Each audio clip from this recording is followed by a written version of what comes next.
This is a really neat piece. This is a Spyderco Parata.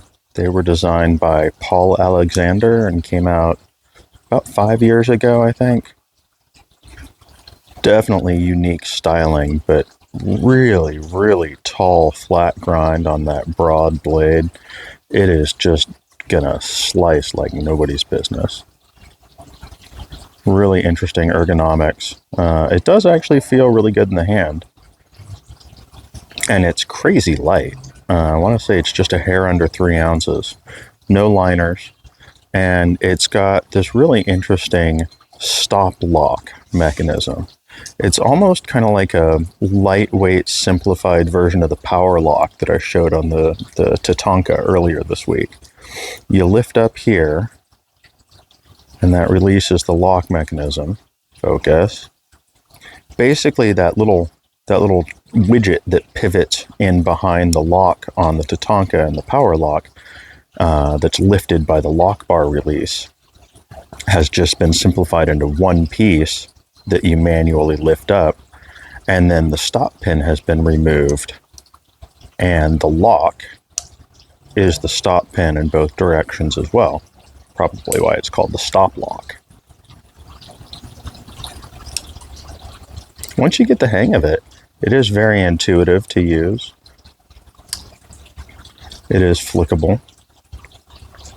This is actually a factory second. I got this in a trade just recently. Been wanting to check one of these out for a while.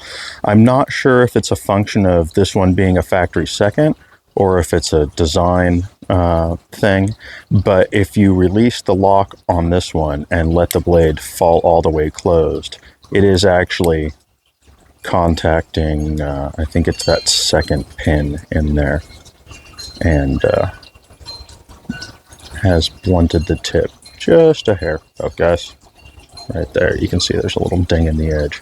That may be a function of this being a factory second, because I can't find anything else that would tell me that this is a second.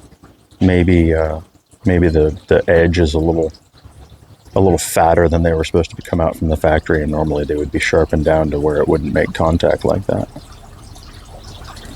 But yeah, really, really interesting piece. Really, really funky styling. And a very neat lock. You don't see these pop up very often. I want to say if you find a user or a second like this, you're probably going to pick one up for around $150. Pristine new in box might draw a little more from a collector. Definitely a cool piece for the weird lock collection. So yeah, there you go. That is a Spyderco Parata with the stop lock. I don't think this got used on anything else.